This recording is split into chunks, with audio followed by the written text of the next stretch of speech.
As the SoBEC season continues, we move into the second round. After a fantastic first at PFI, we come to Whilton Mill International for the second round of the season. Hello and welcome to the British Super 1 eSports Championship. Of course, second round at Whilton Mill International. I'm Josh Randerson and Jake Sanson should be with us shortly, but yes, Whilton Mill, fantastic circuit.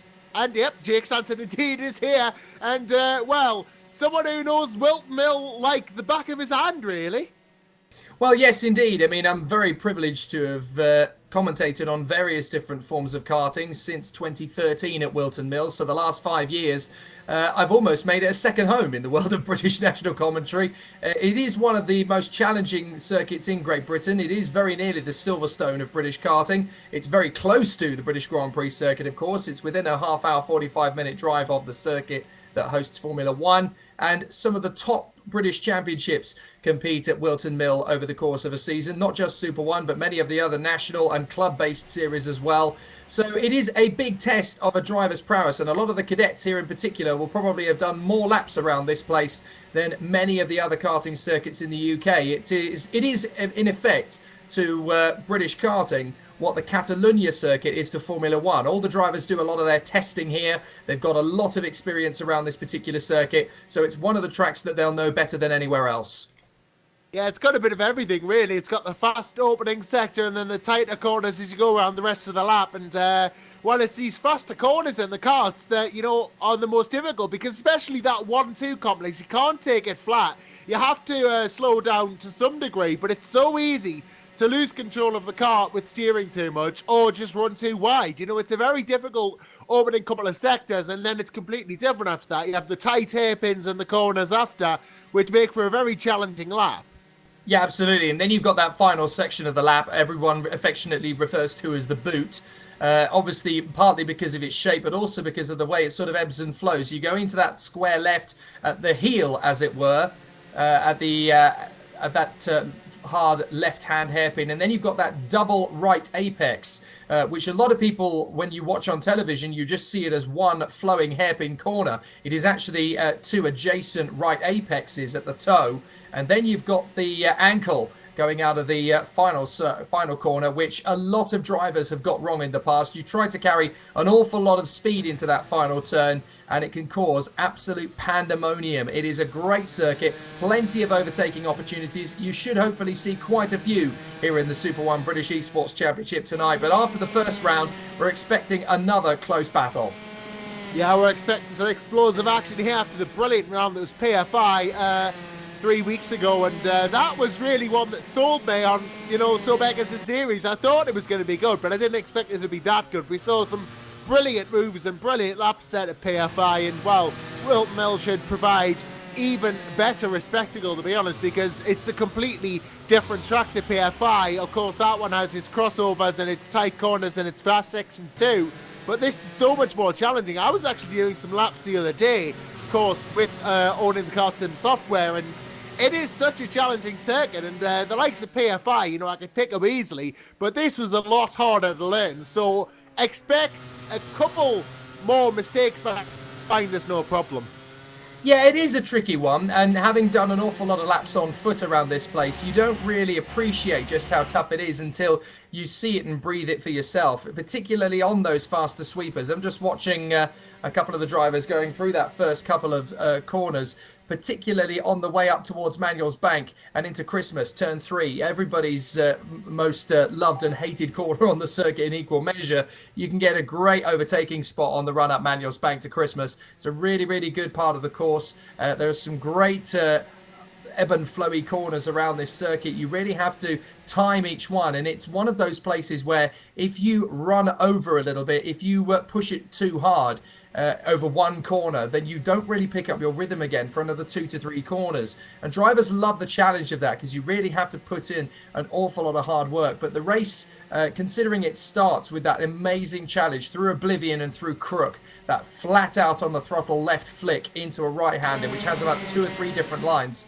especially in the wet. It's very, very tricky to get that corner right. But through Crook and through Oblivion, you really get a proper sense of how the lap is going to go in those first 2 corners. And it can dictate your mood for the rest of the lap. And drivers really do have to put on an awful lot of hard work to give themselves some space. And noticing watching the Cadets practice session at the moment, there's an awful lot of drivers still trying to figure their way around this sim, trying to figure their way out around the circuit in terms of racecraft.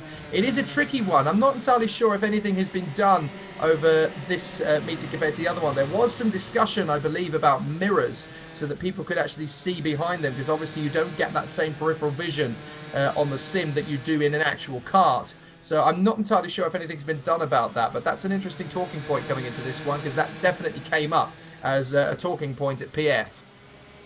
Yeah, peripheral vision's an interesting one. Obviously, if you're actually in a kart, you can see all around you, you can see who's where, who's doing what, and of course it's not the same looking at it from a narrowed field of view on a television screen. That's really where people who have gone all out and got virtual reality headsets are going to thrive, because it's effectively like being in a kart, you just don't feel the forces. But for people who don't have that luxury, for people who are using the monitors, it is a little bit more difficult.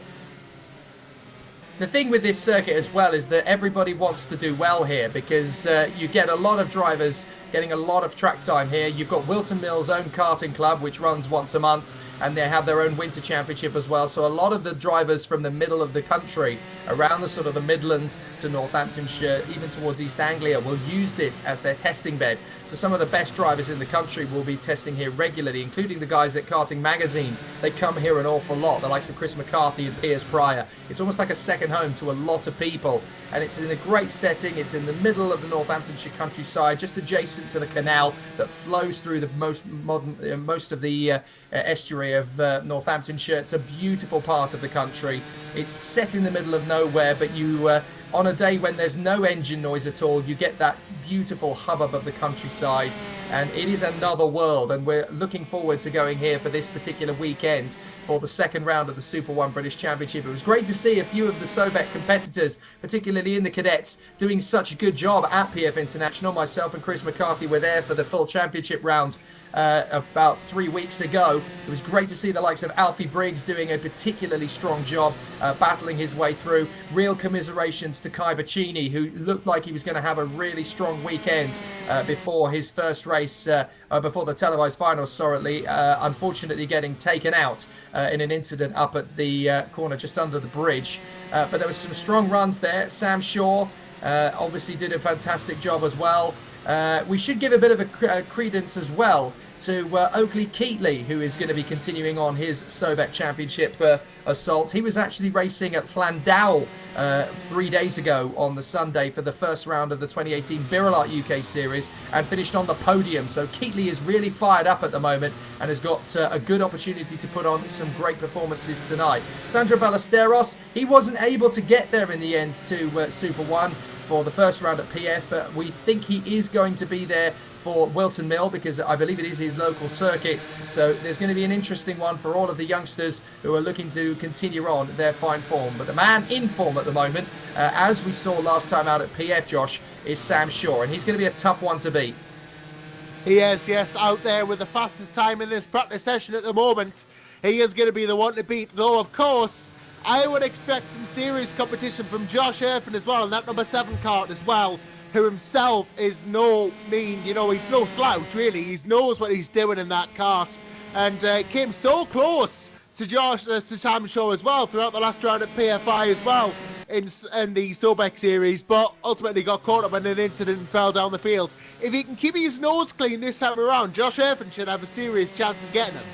Yeah, I think you're right, and it's a real shame that he wasn't able to then continue that fine form from SoBEC on the Wednesday night onto the Super 1 the following weekend. He was actually racing abroad on that particular weekend, so he couldn't attend the first round of the full Super 1 Championship. I do believe he is back for this weekend to make his 2018 full-time campaign get underway at Whilton Mill.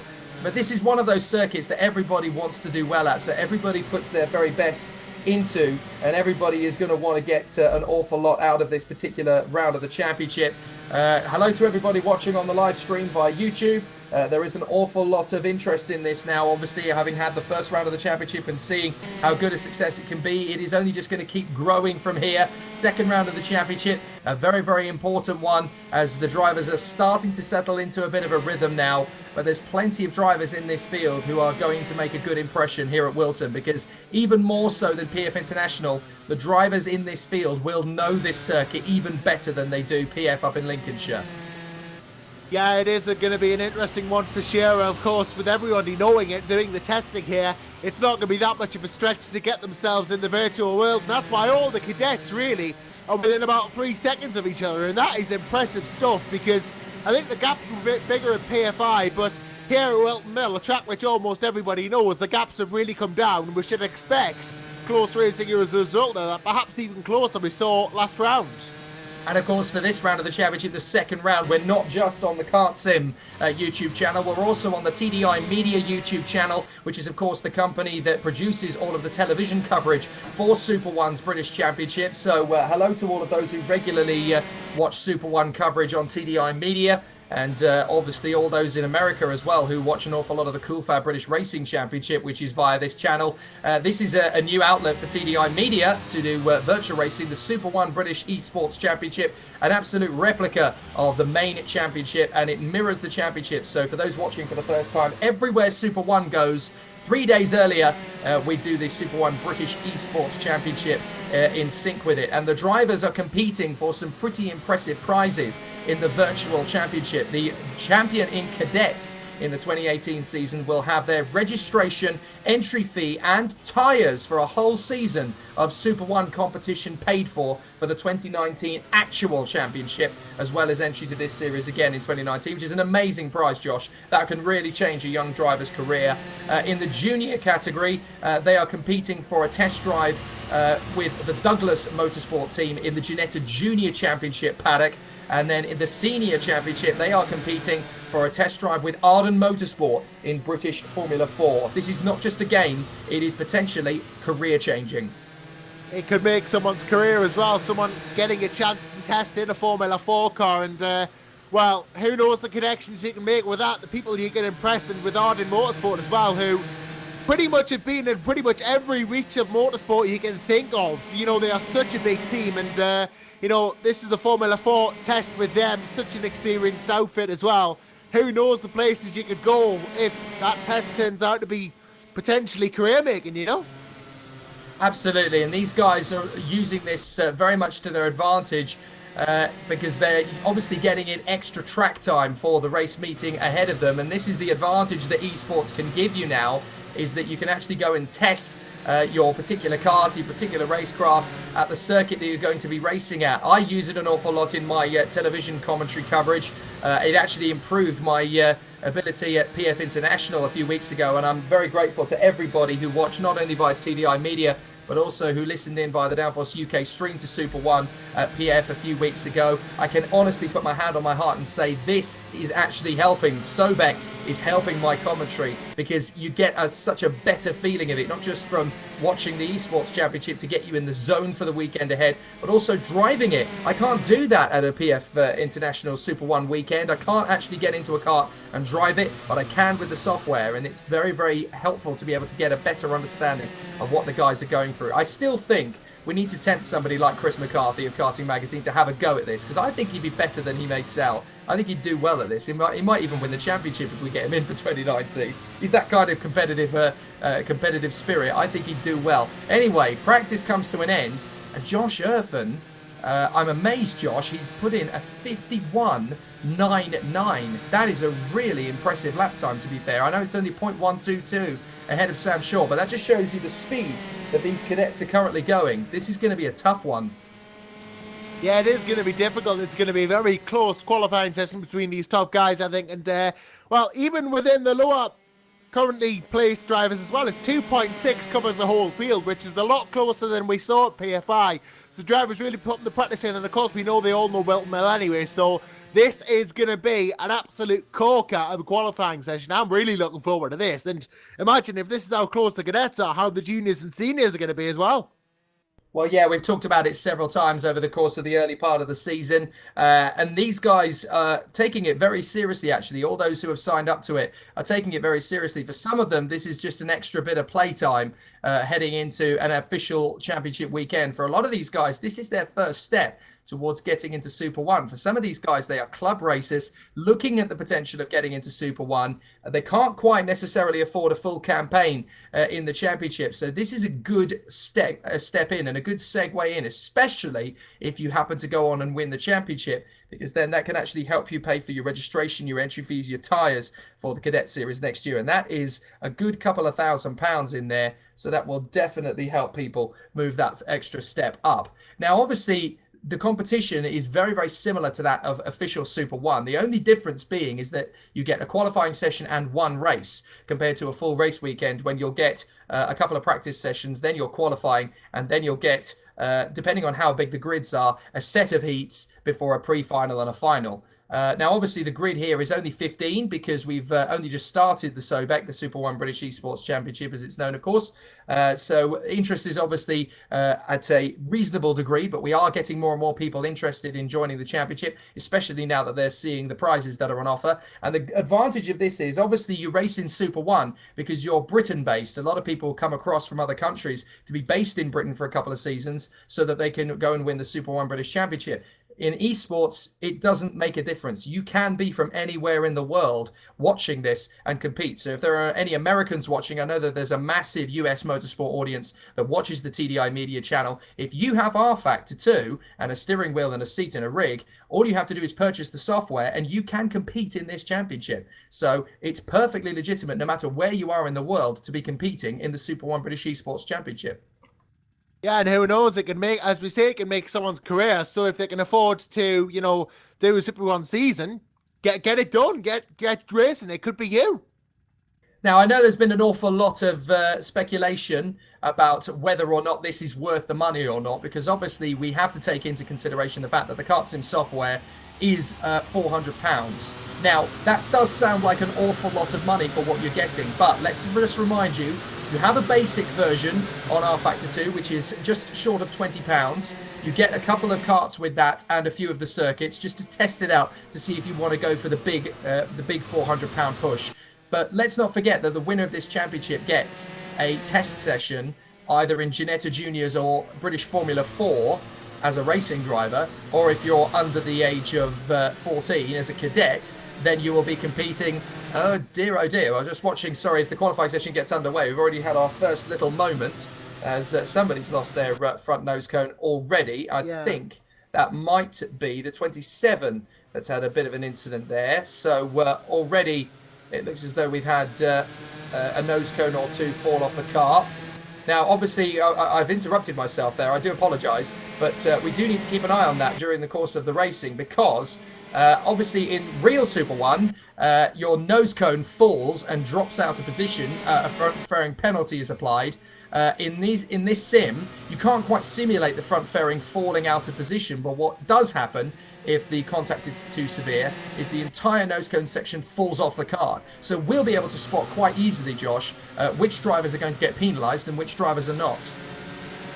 Yeah, that's a great thing to see, you know, be able to see that. And of course, it replicates Super 1 and it really urges caution between the drivers as well. You know, if you lose that nose cone, you are going to get a 10-second penalty. So we'll be able to calculate on the fly who's going to finish where in that regard. I'm just keeping an eye on Kai Bacchini in the 14 there. I think Kai is going to be the first driver to set a lap in this qualifying session. That will be the benchmark for the others to follow. Coming across the start finish now, Bacchini sets a 52.8 and Sam Shaw goes just ahead.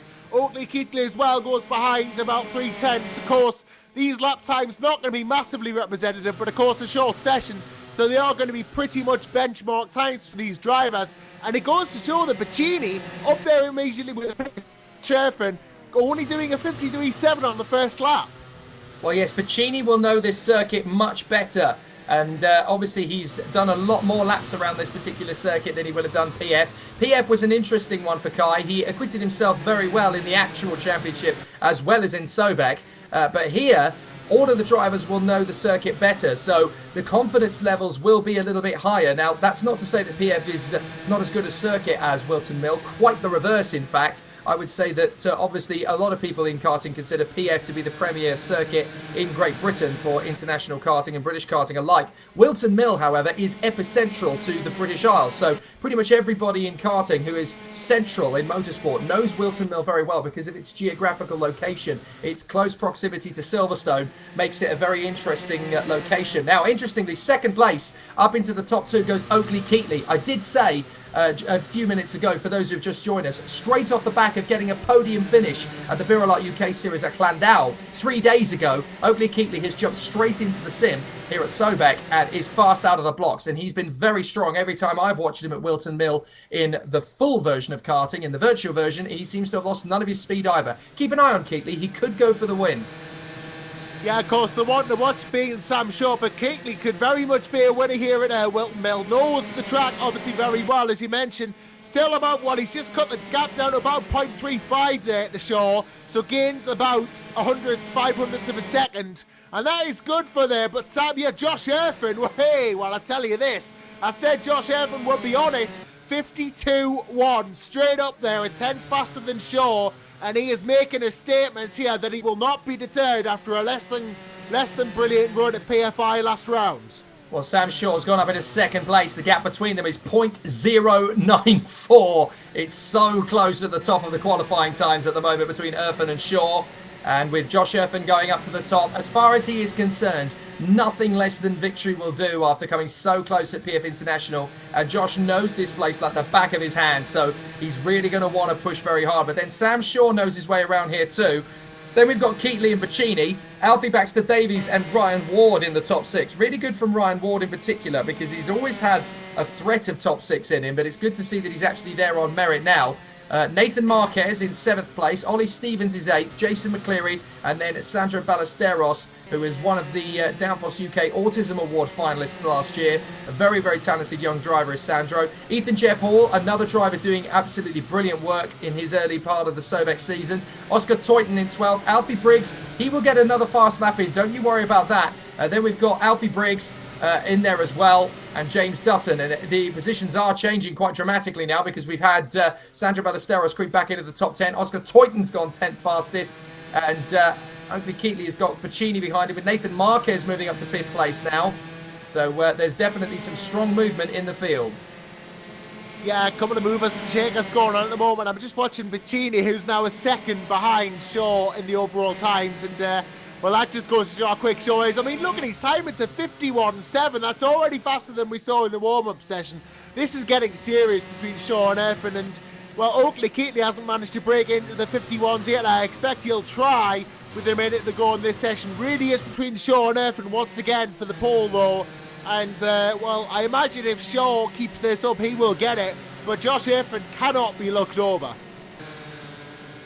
It's going to be so close as we get into the final 60 seconds of the session. I would not count out the likes of Marquez, Ward, Baxter, Davies, McCleary going for that second row of the grid as well. Keatley and Bacchini are only separated by, well, just under 0.2 of a second. It's all very close in that gaggle of karts. All it takes is one good flying lap. And the drivers who are just coming across the line now have a good chance of getting there. Keatley goes into his final flying lap in third position. He's got a couple of karts that are, they've just taken each other off the road up at Manuel's Bank. So that's definitely going to help him. But Keatley is definitely one to watch here. I'm not sure he'll quite crack the front row, but if he gets another good flying lap, he will cement that third place.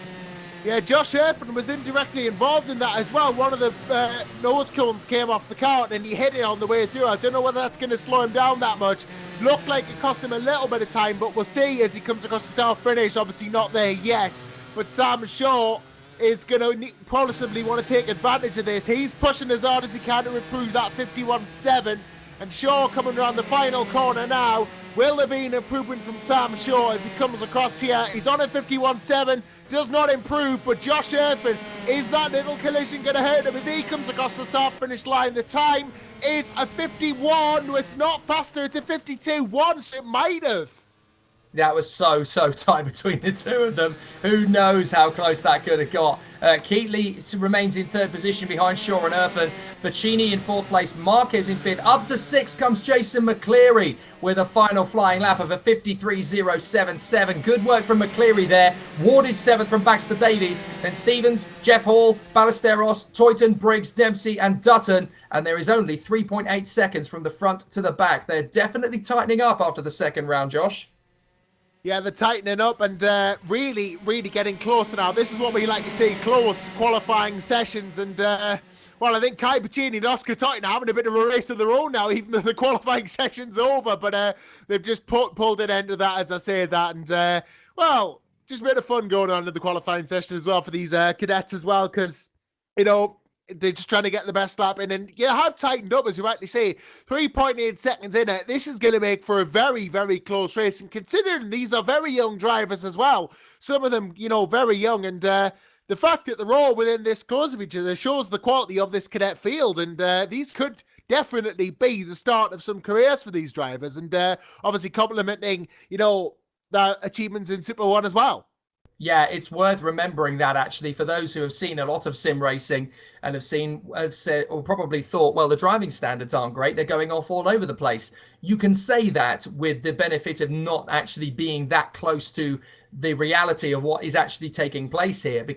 You've got to remember that this is cadet karting we're watching, and the drivers are cadet age. They start racing at Super 1 cadet racing at 8 years of age. So the youngest kids on this particular sim racing grid are going to be of 8 years old. So considering that they are handling sim racing, which a lot of these kids will be new to, let's not forget the difference between a video game on your Xbox or PlayStation and this simulation are quite astonishing by comparison. They're in a rig, and obviously they've got the seat, the pedals, they're in a karting rig. A lot of them, they've actually managed to go in and buy the KartSim Limited proper karting manual rig setup, which is basically like having a karting chassis in your living room with a seat and pedals and all of that. And it's very disorientating when you're a kart racer.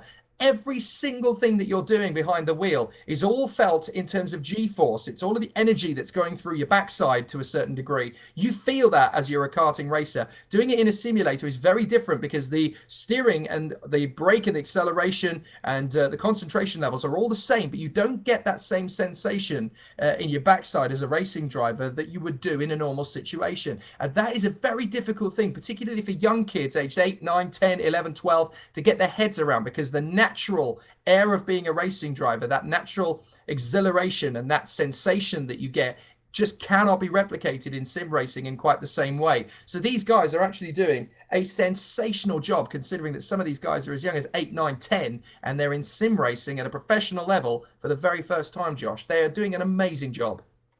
They are, yeah, they're doing a brilliant job. And, you know, as you get older, your coordination improves, your motor skills improve. You know, the fact these drivers are getting in at 8 years old I was barely able to flip it out. I can't even list the things I was able to do at 8 years old. I started late and everything. So the fact that some of these drivers at 8 are getting in karts and going out and doing full-on motorsports, that's something I could only have dreamed of. Do you know, I think at that age. I was still sitting at home. I think at 8 years old, I think I'd only just lost my training wheels for my bicycle at 8 years old. I still can't ride a bike. I've got no balance. It's brilliant to see these guys doing this, though. I mean, back when I was 8 years old, it's 13 years ago. I was watching Fernando Alonso, Michael Schumacher, Jenson Button in the 2005 Formula One season, the last year of V10s, and I was thinking how I'd love to be them. It never happened, of course, but, you know, the opportunity for these guys there at that time now is here, and they could be the racing drivers in the future as we get underway on the formation lap here. Well, I say that. In fact, I think we are just starting it off with the no formation lap, but we'll go here. And it's contact. Contact further back already. And he's off as well. Contact immediately. Yep, and we got Shaw at the front. Oh, having a fantastic start though. Irfan down the inside. He's not going to be made life easy for him by Shaw. He's going to keep on the back, but Irfan through nicely there. Jeff Hall and Bacchini. Bacchini gets a good start as well, does Kai. Into fourth, and Jeff Hall behind gets a bit of a spin on. Ward Ballesteros has had a good start as well, but Baxter Davies wants to piece the action. Brilliant stuff so far. Keeley spins! Keeley spins on his attempts to get past Kai Bacchini. They were having a good tussle, those two, for third position, and Keeley got caught out, trying to make his way through in the left-hander, and that is all done and dusted as far as his chances are concerned. He's now down to 14th. He's immediately going to go on the attack to get past Oscar Toyton in the boot, but Bacchini is now left in third position. Ryan Ward in fourth. Then it's Jeff Hall. Sandra Ballesteros has got a cracking start up into P6. Then it's going to be the first of the drivers with a penalty for losing their front nose cone. Irfan's gone back. Irfan's gone back. I've just realised something's happened, and Kai Bacchini is in the lead of the race. Well, what happened between Irfan and Shaw? We need to figure that one out. Yeah, what happened? Bacchini had the best. Irfan went off. In turn one, he just had a bit of an off into one there, lost control, and rejoined, went off behind Bacchini, and Kai got past Sam for the lead somehow. So Bacchini has benefited brilliantly. Yeah, Sam was trying to avoid Irfan. That's what happened. Sam was realising that Irfan was going off and knew that it was going to be touch and go as to whether he got hit. So Sam Shaw took avoiding action exactly as he was supposed to do. But yes, it's given Bacchini the lead. Now this is unprecedented. We've not seen Kai Bacchini in the lead of the Super 1 British eSports races at any point in the season, not even in the Winter Cup. He's not topped the timesheets. Oh, Ballesteros! Ballesteros has gone out of Crook and Oblivion. He just ran wide there, and that's dropped him back to 7th behind Ollie Stevens. Now Stevens is going to get a penalty because he's lost his front nose cone. So too is Ethan Jeff Hall. So Ballesteros could still make the top 6 here, but that was a bit of a mistake for Ballesteros. Yeah, a bit of a mistake from Sandro. Still doing 7th though, which is very acceptable. A good position for him as well, which I think is higher than he's been any point. But here comes Shaw now on Bacchini. Down the inside on the left, but Bacchini holds line, shuts the door there. Now this is good because we've not seen Kai in a real defending scenario for such a high-ranking position this season. This is where we find out what he's made of. Kai Bacchini's so good in real life in terms of his defense. He's really, really good at positioning the car. He'll do exactly the same for Sam Shaw, but Shaw's got a great run out of Oblivion. Now up to Manuel's back. Surely he'll get him at Christmas in the inside line. There he goes. Beautifully done. And into Christmas, that is Sam Shaw taking the lead. That is a textbook overtake. Yeah, Bacchini couldn't really defend against that job. Good bit of contact there. Bacchini goes through again. Oh, well, I don't think Shaw's going to be very happy about that. That was a bit of a contact there and put Shaw slightly further off the road than he wanted. But Bacchini back into the lead. But Sam Shaw is going to want to get back through. This is intense stuff already. But look what it's done. It's let Josh Irfan back in the battle. They bang wheels. They bang wheels. And that's Shaw back through into the lead as they go into the boot. But watch out, boys, because Josh Irfan is catching you hand over fist at the moment. Shaw and Bacchini come across the line separated by 0.2 of a second. And Josh Irfan is only 0.4 back. This is just like real survival. Irfan's run wide. Irfan runs wide in Oblivion. Oh, what a shame. He's going to lose a good Half a second in that. That's why they call it Oblivion. So easy to get wrong and so easy to go disastrously wrong. He's going to have to gain that time back all over again. Even someone as talented as Josh Erfin can get that corner wrong, but it is really between Shaw, Bacchini and Erfin for the lead. So we've got Shaw versus Bacchini out front. Josh Erfin is not far away from it. He lost a little bit of ground, but he's still in contention. Now Ethan Jeff Hall in 4th position has lost his front nose cone. So he is there in P4 at the moment. McCleary is 5th in front of Ollie Stevens, who also has lost his front nose cone. Ballesteros is 7th. Marquez, no nose cone, is in 8th. Dutton has got his still. He's in 9th. Then it's Ryan Ward, who doesn't have his. He's in 10th. Alfie Briggs has lost his. Alfie Baxter Davies has lost his. Oscar Toyton, I think, has lost his as well. Yes, indeed. Oakley Keatley has too, and so does Mark Dempsey. Now, Keatley, it's a real shame because he originally didn't lose his nose cone when he went off. So trying to overtake Mark Dempsey, I'm guessing he must have lost his. So a big problem there as Alfie Briggs has come into the pits. So Briggs has come into the pits. Yeah, I don't know what this is about. Maybe trying to repair the nose go. He's come back in, maybe doing a bit of suspension damage repair, but he is back. Oh, Keatley's gone again. That's a real shame. No. Out of Oblivion. He just drops it on the exit, and it's so easy to spin the kart. He now drops back to 14th position. Such a shame, because Keatley, in 1 lap pace, had enough to win this race, ultimately, because if he'd have still been there with the likes of Bacchini, Shaw and Erfin, Keatley would easily have had a go for the victory in this one. So this is going to be really frustrating, because he could easily have taken the victory. Yeah, could have. Bacchini losing time to Erfin now. He's going to regret that halfway through the race already, because these are short kart races and he has not got long to make it back up. Only about 5 minutes left to make it back up. He is going to suffer if he can't, because Josh Erfin is right on his back. So with Sam Shaw clearing off to the tune of 2.5 seconds, I really don't see Josh Erfin, even if he gets past Kai Bacchini, which he is definitely threatening to do right now, I don't see him getting that gap back to Sam Shaw. So costly, that error into Crook for Josh Erfin a few laps ago, losing it while battling with Sam Shaw. But fair play to Sam, managing to get out of the issue with only losing 1 place to Kai Bacchini. But watch Erfin now. He's going to have Bacchini lined up. This is all about Bacchini now, because Erfin is under pressure. He wants to get himself back in his 2nd position. Bacchini's having a flyer. He can dictate what's going to happen, but Erfin is going to commit. So too is Bacchini, and Erfin gets through. Well, he was already far enough alongside. No problem at all with that move from Erfin. Bacchini was obviously trying to defend as much as he possibly could, but if he turned it anymore, that would have been an illegal bit of contact from Bacchini. He did exactly what he needed to do, defended as much as he could, but Erfin had the place. Very nicely done from both of them. Yeah, Bacchini, not much he could have done there. Erfin was already going to go down the inside. He just went for it. Bacchini tried to come in. Erfin, I think, maybe went a bit wide on corner entry, but there was a bit of contact, but Erfin got through. Fair play to Josh. He did what he had to there. Got through, and he's now going to chase down Sam Shaw. I'm intrigued in this battle that we're seeing brewing between Ollie Stevens and Jason McCleary here for 5th and 6th place. Obviously, we'll keep an eye on Sam Shaw in the lead, but McCleary and Stevens, there's only about a second between them at the moment. This could be interesting for 5th.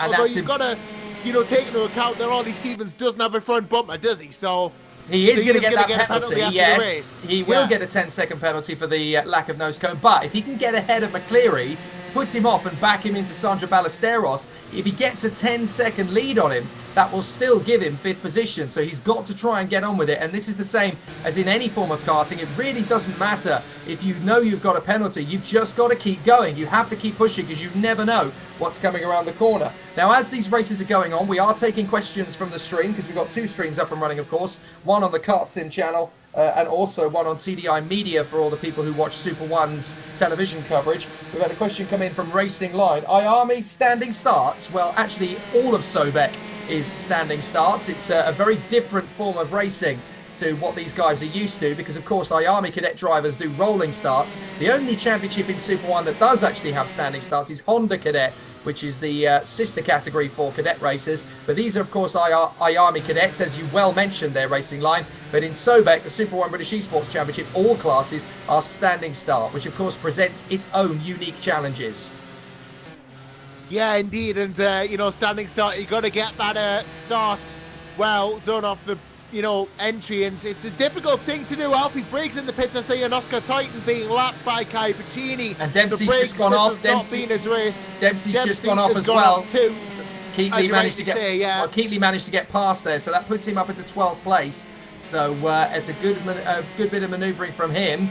As oh goodness me, Oscar Titan very, very nearly caused a bit of an issue there for Kai Pacini as he lapped him. So he'll be very lucky he was able to get away with that one. Yeah, indeed. In fact, Alfie Briggs has been disqualified. Well, that is an interesting one. I don't know what he's been disqualified for. We'll have to find out afterwards, but it's a massive shame for that to have happened. He won't be very happy about that, and it is very sad to see that, of course. I don't know why that would be. I saw him coming into the pits a couple of times. Maybe some sort of penalty that he couldn't serve or something along those lines. But either which way, we'll have to find out what's going on. There's Alfie Baxter Davies and Nathan Marcus having a battle. They are indeed, as our leader Sam Shaw heads into the final lap, and it's been a really impressive run for Sam, to be fair. He didn't have this race all on his own. He had to fight for it with Josh Erfan. Keatley's gone as well. Keatley's been disqualified too. Not again. What a shame for Keatley. So that's a real disappointment for Oakley Keatley. For both of those men, actually, Keatley and Briggs, both of them very talented racers. And again, both of them are very, very well at home to win. So clearly, getting used to the sim, very, very tough. Yeah. But for Sam Shaw, out in front to the tune of 4.4 over Josh Erfan, he really made this race come to him. Even when Erfan was going off and he took good avoiding action, only dropped one place to Kai Pacini, and has managed to work himself back past Pacini beautifully into Christmas a few laps ago. He's out of the final turn. Sam Shaw cleans up again, but what a brilliant battle to get there. That was much harder than it was at PF International for him. Josh Erfan in second place. Kai Pacini, what a drive from him to be third position. That is the standout display for Kai Pacini. Great result. Ethan Jeff Hall crosses the line in fourth position. But of course, he has a drop nose cone penalty to serve. So Jason McCleary is just going to beat him to the tune of 2 seconds difference. So McCleary's going to be classified as fourth. Stevens 2 by a 10th is going to beat him, but Sandro Ballesteros not so lucky. Ballesteros will finish 7th. Well, Jeff Hall will get put down to 6th, then Stevens up to 5th, McCleary up to 4th. Well, hang on. Davies will come across the line. Well, hang on, because Stevens has got that nose cone penalty as well, of course. True. So that means that, of course, that Ballesteros up to 6th. Yep, Ballesteros will finish in the top 6 from that one. Really, really good work from him. Baxter Davies, Marquez. I'm fairly sure Baxter Davies, Marquez, Ward, and everybody else pretty much going down to the back of the grid will all serve a penalty anyway, so it won't make a difference. But the big movers are Jason McCleary up to P4 and Sandro Ballesteros up to P6. Good work from those two. Yeah, of course. Fantastic race from Pacini. Great race. That's the sort of thing we expect to see from him. And, well, we got what we expected this time around at Whilton Mill, didn't we? And brilliantly played indeed. Sam Shaw, Josh Erfan, though, at the front, the standard bearers. Exactly what we expected from them. And, big up to Sandro Ballesteros as well. 6th place, best result so far. And that's just, again, if he can keep that sort of thing up, he'll be right up there as well. So it's a cracking start to this particular part of the season, the second round. Sam Shaw from Josh Erfan, Kai Pacini, Ethan Jeff Hall, and Jason McCleary. That is, of course, before penalties are applied. We think there's going to be penalties applied to both Ethan Jeff Hall and Ollie Stevens, most literally courtesy of the fact that they have both lost their front nose cones. And, of course, if you do lose your nose cone, then you will lose 10 seconds to your race time. So that is basically going to be the order of proceedings. But what that means is that Sam Shaw and Josh Erfan continue to stretch out their lead. Kai Pacini gets himself right into the battle for third position in the point standings. Yeah, Pacini right up there now as well. And, I imagine that he will be going for it right until the end of the season now. He's got that third place. He's got the result he wants. And he's got the motivation now and the drive to keep pushing for the championship. If he didn't have it before, I'm sure he did, obviously. But this is just going to boost it. And Shaw and Erfan better watch the backs because there's a Kai Pacini about now and he's raring to win it. So that is the end of the cadets. The next race that's going to be on the server is going to be the junior versus senior battle. Now, obviously, the guys we've just had on the circuit have been the Cadet drivers, who were competing ultimately at the end of the championship for all of their registration fees, entry fees, and tyres for a Cadet campaign in Super 1 in 2019. That's their prize. Now we have the juniors and seniors. They're in the same grid, those two classes, put into the same karts, of course, the X30 karts. And the junior and senior classes, basically, they will have two separate prizes to go for. The junior champion at the end of the year has a test for Douglas Motorsport in the Ginetta Junior Championship. And the senior champion gets a test with Arden Motorsport, of all teams. Christian Horner's junior team, Arden Motorsport in British Formula 4. You can't really say fairer than that. No, you can't. Fairly major opportunities for those who can win the championships and get them. And as we keep saying, this could make someone's career. And, well, the juniors and seniors, they are fighting for this big prize. And, well, we're expecting some brilliant racing as a result. And we saw some great racing last time out at PFI. But if the cadets are this going to, well, Mel, what are the juniors and seniors going to be like? So we've had, obviously, the first 2 rounds now of SoBEC. The cadets can breathe easy and go and get some data analysis, of course, from that race. A lot of them will, of course, go into what they've just done in some detail and get themselves ready for the first bit of action, which is actually tomorrow at Whilton Mill. Some drivers will be testing there from tomorrow, of course. So the battle is going to be a really interesting one, as the drivers will get to know their karts and get to know the Whilton. Racing, of course, takes place this weekend at Whilton Mill, and the cadets are there in both the Honda and IAMI categories, so it's definitely worth checking out. On the website, super1series.com, you can go to Whilton Mill, of course, and watch all of the action. It is free for spectators, so do please go and check it out, and some of the guys who are racing tonight, you'll even get to see some of those at the weekend. Yeah, indeed. And, this is great practice for people who actually go out and race in Super 1 as well. It's almost like a race before the race, a chance to familiarize themselves once more with everything, of course. And it's going to be interesting to see how that goes. And especially for other people who maybe come in from other karting categories as well, like Rodax karts. And it would be great for them, if some people were to enter the series from them, they could practice in these karts. And, obviously all karts are different, but it's kind of, practice for their race in their own right. Well, we've just had some news come in from Steve Briggs, who is Alfie Briggs' father. They got disqualified for not serving a drive-through penalty, although they did come into the pits. So that's an interesting one, because they did actually serve it. We noticed it, that he actually did come into the pits to serve it. So I'm not entirely sure what the case is there, because he actually pitted in twice to serve the penalty. So that's a really interesting one. I'm not entirely sure what's going to happen about that, but that's obviously going to need to be something that is discussed post-meeting. Now, we've got a little bit of time to kill, obviously, now, between this race ending, the cadets, and then going into the junior and senior. The last time we met up for SoBEC, Josh, was 3 weeks ago, and at that point, we did PF International, and you hadn't had much of a chance to get your teeth into the KartSim. Now you have. What is your reaction? Because you've done an awful lot of sim racing. Let's not forget this. I mean, you've done everything from R Factor 2 to Assetto Corsa to Project Cars. This is KartSim. What's your first impression?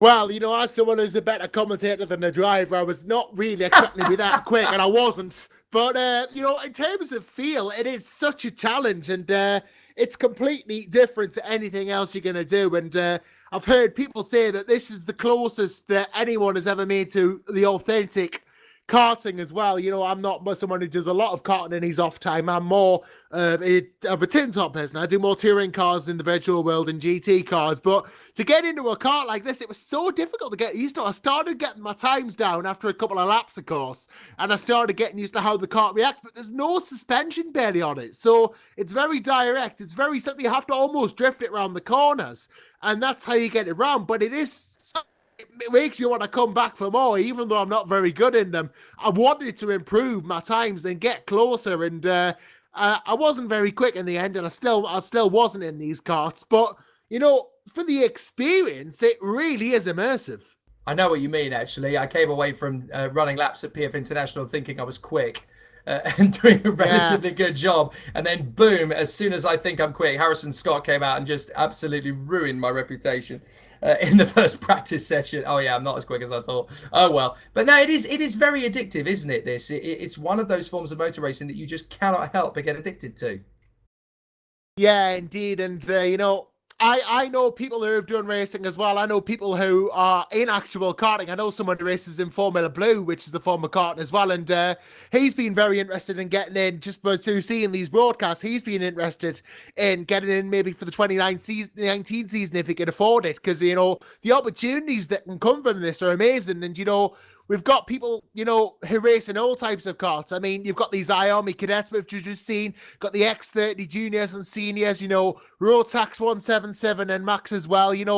These could be really, this could be the start for anyone if they get in. And, the KartSim software so close to actual karts as well. It gives people who race in these other categories like the equipment. Well, I've just been informed that the stewards are already working overtime from that last race. Of course, yeah. I don't envy them, I have to say. Stephen Bailey and Jimmy Allison got a lot of work to do. Well, we should now start looking at the junior grid, of course, and the junior and senior grid. And I noticed that there's one name that is set to compete tonight who has not thus far. And I tell you what, Josh, this is a name that not only do the people in the British karting world know very well, Downforce knows very well because he's a former Under-13 Racer of the Year award winner, but the world of motor racing is going to know this name very, very soon, and that is Dexter Patterson, one of the most talented cadet racers turned junior racers that has ever come into British karting in the last 10 years. And the fact that he's here on British Super One's Super One British eSports Championship is very indicative. He is taking this very seriously. Yes, getting that extra run in the SoBEC series as well. And I'm very intrigued to see what he can do. I've heard a lot of high praise from you, especially about him, Jake. So let's see how he does in SoBEC. I'm looking forward to this.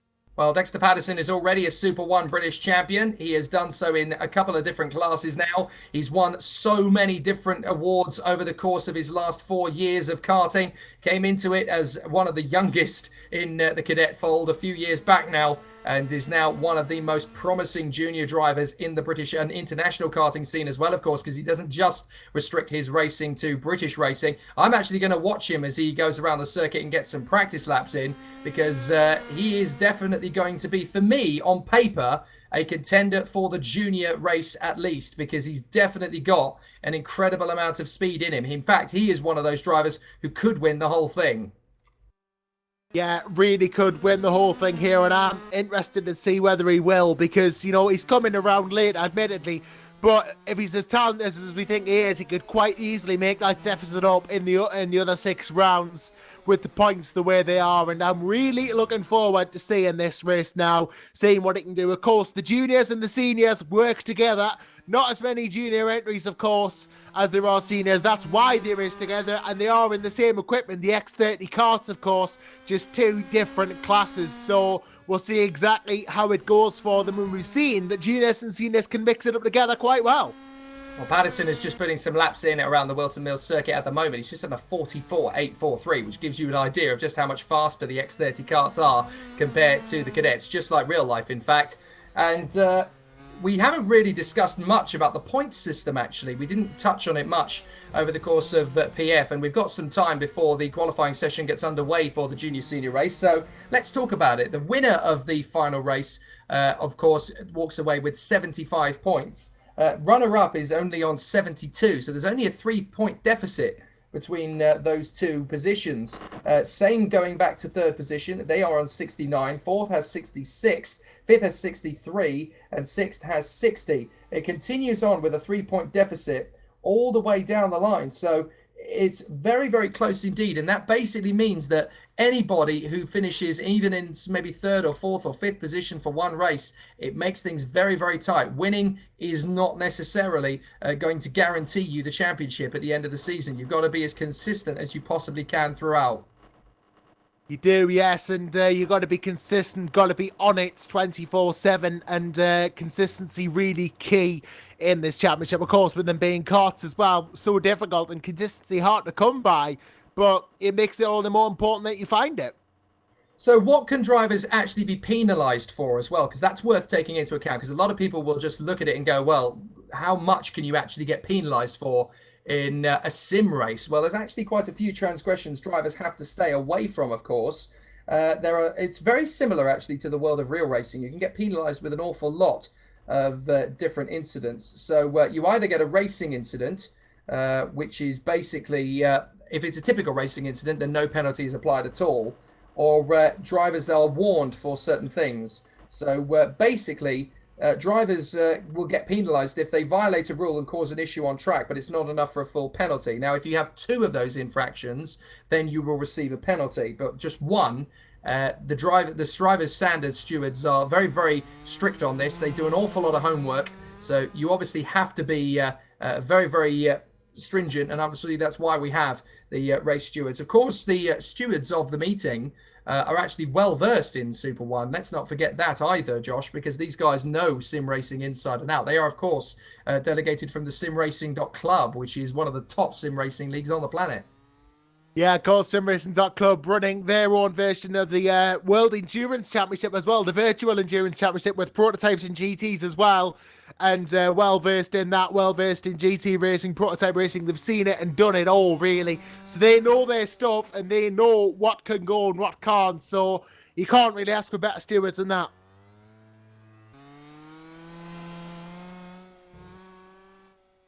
Let's talk again about those penalties then, because a penalty that a driver can pick up is violating a rule and causing an issue on track resulting in damage or contact. Now, the penalty for that is a drive-through. Now, I'm assuming that is the penalty that Alfie Briggs was given. I didn't see any incident he caused, but I'm assuming that's what he might have been given a drive-through penalty for. Yeah. There are others that you can get. Now, a driver violates a rule and causes an issue on track resulting in significant lost time for another competitor, or is involved in 2 incidents in the same race. Now, if that is the case, then basically that is what will cause a driver to be expulsed, given an expulsion from the race. Now, again, I wonder if that is potentially what cost Oakley Keatley in the end. Now, obviously, they're still getting very used to these driver stewards' decisions. It isn't an easy one for these guys who are, let's not forget, as young as 8 in the cadets. They are still getting used to it. So let's give them the benefit of the doubt. Let's be lenient with them. We do have to take that consideration. What other penalties? Well, if a driver receives 2 avoidable contact penalties within the championship, or 2 in one race, then they're placed on probation for the rest of the series. So that's very important. They have to be very careful about how they go about contact. Also, if a driver receives any kind of avoidable contact penalty while on probation, they'll actually be given a 1-race suspension and not be permitted to race in the next event, or they'll be suspended from the remainder of the championship, depending on the severity of the incident. So again, that's something the drivers need to take into consideration. We've already talked about the loss of nose cone penalty. That is an automatic 10 seconds applied after the race. If you take a shortcut, well, the penalty works thus. The first one is a warning. The second is a drive-through penalty, or a 10-second penalty applied after the race, depending on how close to the end of the race it is. And the third one is an exclusion. So you really have to be very careful about how you position your kart around the circuit.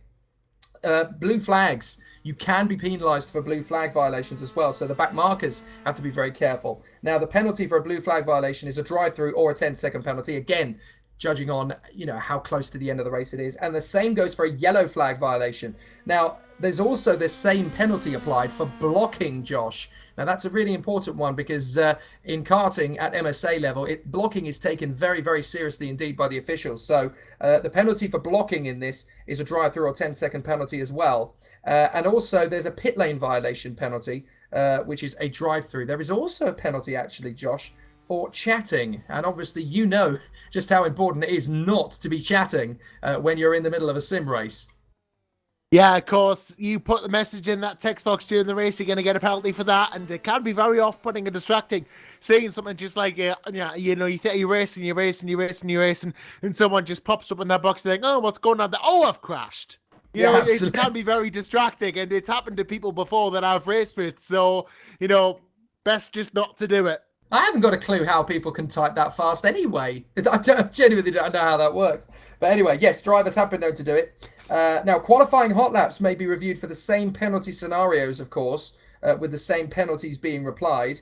But, of course, drivers can appeal. those decisions. If a driver doesn't provide photographic or video evidence as required to basically be adhered to about a particular penalty, then they will be disqualified from the meeting. So it works very similarly to the way that professional SoBEC works. So it's going to be very interesting for position at the moment. F1 Target writes on the stream, what are we waiting for? Well, we are actually just waiting for the practice sessions to get underway for the senior and junior grids. The official practice session kicks off in exactly 10 minutes time.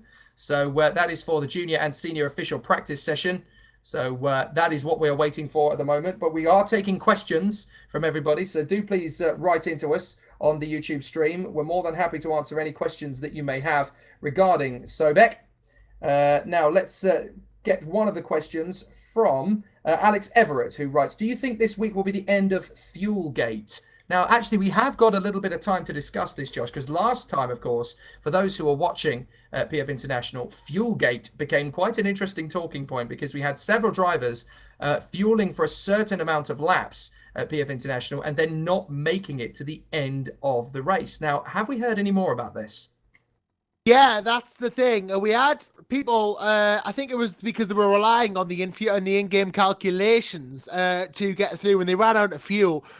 We've heard that they are now to do their own testing, obviously, which they should be doing anyway, to be honest. But we've been told, and they were told before the race in the previous briefing, that they need to calculate the amount of fuel they need by doing laps themselves and running the testing, not just relying on the in-game calculations, because they will run out if they do that. So they've had to actually go out and test, which they should have been doing anyway, but they're going to have to do that fuel calculations themselves now. It's not going to be done for them. And it's one of those things as well, because a lot of the drivers were looking at their readouts of how much fuel they had left and saying, well, the readout says that I've got this much fuel in, so how can I be out of fuel? But it's not quite as straightforward as that. No, it's not straightforward. You know, you have to actually, it depends on throttle, when you get on the throttle, when you get off the throttle. There's a lot of things that can change the amount of fuel that you use. So it is going to be very, very difficult, if you're just running off the readout, because it kind of assumes an exact, amount of fuel used per lap. So you've got to be careful. You've got to watch your fuel, got to watch where you put the throttle in if you're going to run lower fuel than you think you should. And, it kind of involves the drivers more because they have to do testing now. And, obviously they should be doing testing anyway, as I keep pointing out, because that's the only way you're going to know the track. But, it makes them be wary of the fuel usage. Apparently, according to the chat box we've got here, Paul Chadwick says drivers will get an extra drop round for the 2018 championship thanks to Fuelgate. So the good thing about that is obviously it was a bit of a headache for the drivers last time, and a lot of them did lose some valuable points paying positions, particularly Ben Hamlet. But what has been done by the officials, they looked into the incident, they realized that there is that discrepancy, and they have basically heard the drivers, they've heard all of the points of view, and they decided to take action on this, which is really, really good of the officials actually. They looked at all of the different permutations and calculations that they could make to try and appease the drivers in this particular circumstance, and they decided, right, the best way to make this fair is that we will increase the dropped scores. So we will basically give an additional dropped round into the championship, so that first race of the championship, those who got caught out by it, they can use that as a dropped round, which I have to say is very, very sporting and very fair indeed of the officials, because they could easily have just said, well, that was your mistake, leave you to it.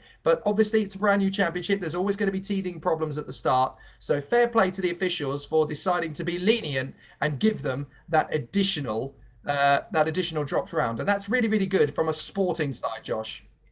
It is, yeah, very good from a sporting point of view, and great to see that, that's happening. And I'm very happy that it is, because, it does, give people that extra chance and extra opportunity. And, it's only fair, really. It's what, it's the right thing to do, I think. So how does the championship work for those who are watching it the first time and have only just joined us? I know we're repeating ourselves just a little bit here, but obviously we are trying to appease everybody around the streams who are watching via TDI Media and also via KartSim, because we've got a good 50 or so people watching at the moment. So hello to all of you.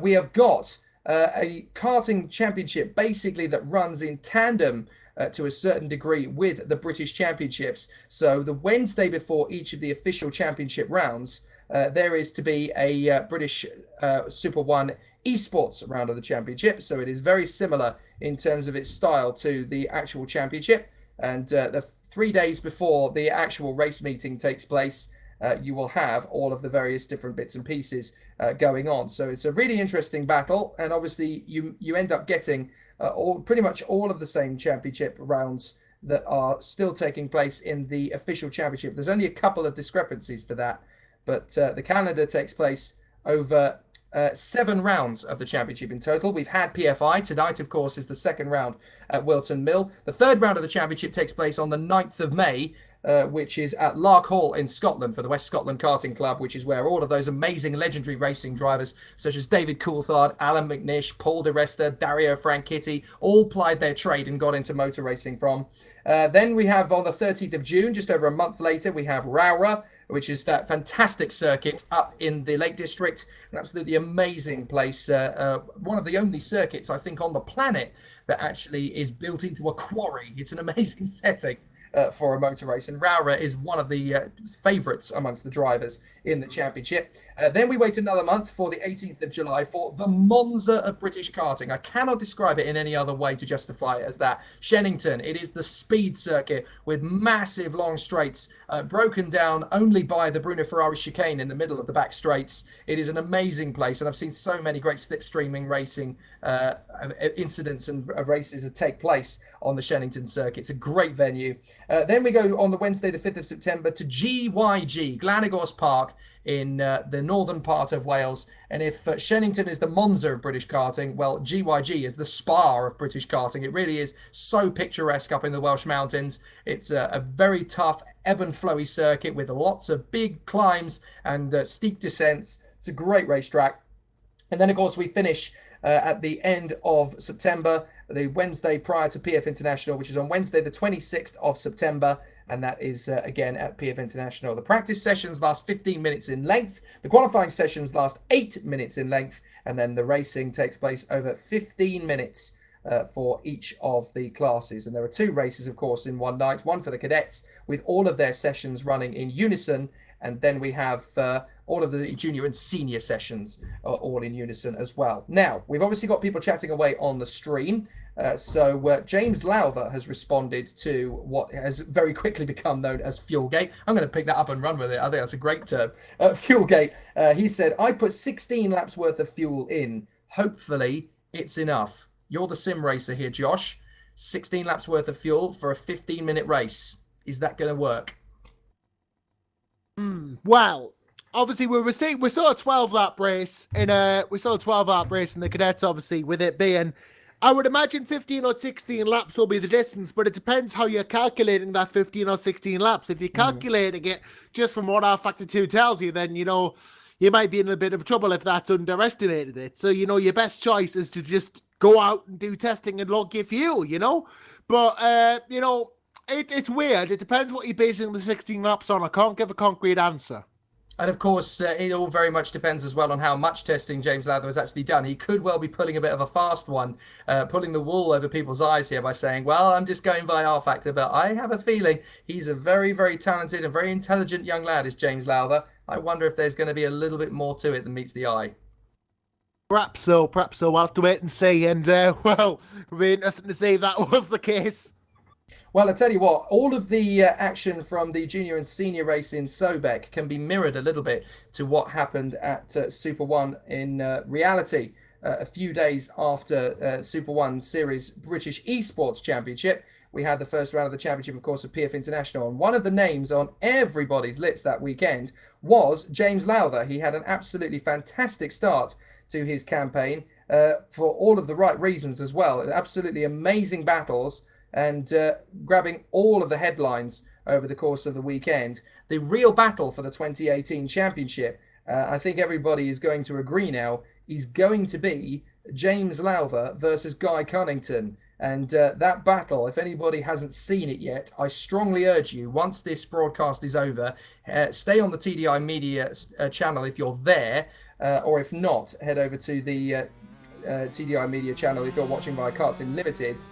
and watch that battle back, because it was absolutely astonishing. And that is a rivalry between James Lowther and Guy Cunnington that I think is going to be the Prost versus Senna style rivalry of the Super 1 2018 season. It was incredibly close, and one of the best fights I think I've ever seen. And that was only round 1 of the championship. So how it's going to be when they get to Whilton Mill, I just cannot even think of predicting.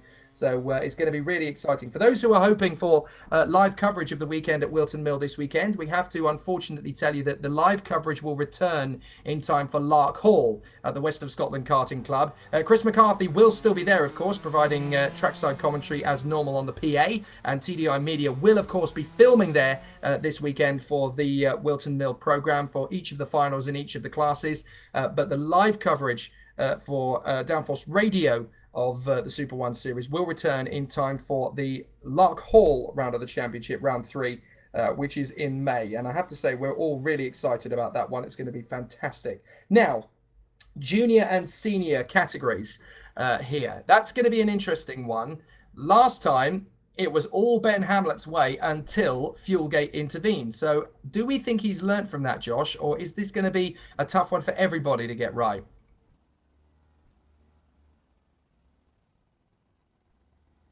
I wonder if Josh has just popped out for a moment, so we'll try and get him back in just a brief moment. But we still have our 18 drivers raring to go and getting themselves ready for practice as we get underway. 15 minutes of practice now for the Junior X30 and Senior X30 competitors who are sharing the same grid. You can actually do that in sim racing. You couldn't hope to do that in real life, of course, because of the age differences, but in sim racing, you certainly can. Now, Hoodie CS has written on the KartSim stream, can you do guest rounds? I'm fairly sure you can, actually. I'm not entirely sure how you would go about doing that. I think it would have to apply by using the KartSim demo mode and basically restricting it to one of those classes. I think you can, though, do a guest round. I'm not entirely sure how that would work. I think you would have to get in touch with KartSim themselves to discuss that one.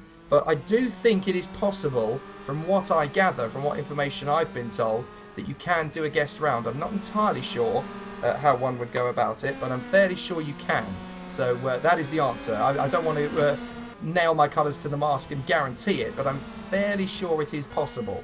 So it's worth contacting KartSim themselves. The website, by the way, is kart-sim.co.uk.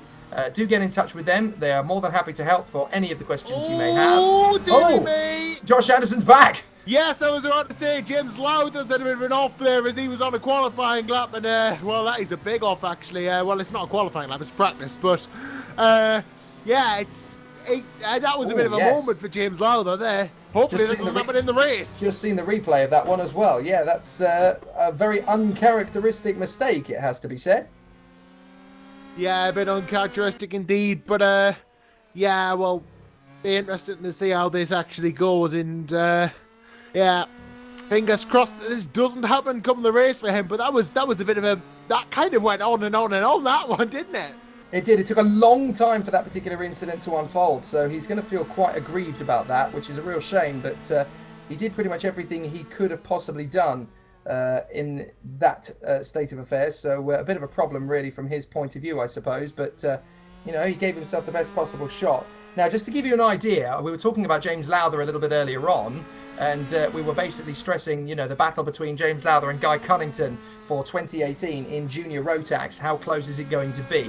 Well, get this, Josh, after the first round of the championship, James Lowther will head into Whilton Mill this weekend with 192 points. Guy Cunnington has 192 points as well. It is so close between them. They basically swapped first and second both times over the course of the weekend. Every time one of them took the victory, the other one had to respond, and it happened in both of the finals as well. They got 2 firsts and 2 seconds apiece, so they are dead level on 192 points, and that's how close it's going to be between James Lowther and Guy Cunnington. It's kind of a shame, actually, that Guy Cunnington isn't doing this, because that would be an amazing overspill, their rivalry continuing on into the virtual Super 1 British eSports Championship, as well as into the real thing. Yeah, that would have been brilliant to see between the two of them. In fact, you know, speaking of drivers that aren't here, it is a shame that Harrison Scott's not here for this round after he did so well at the last round, of course. of course, you know, there's a great place to have him around at PFI. Obviously not here this round, I don't think, but hopefully we will see him again this season.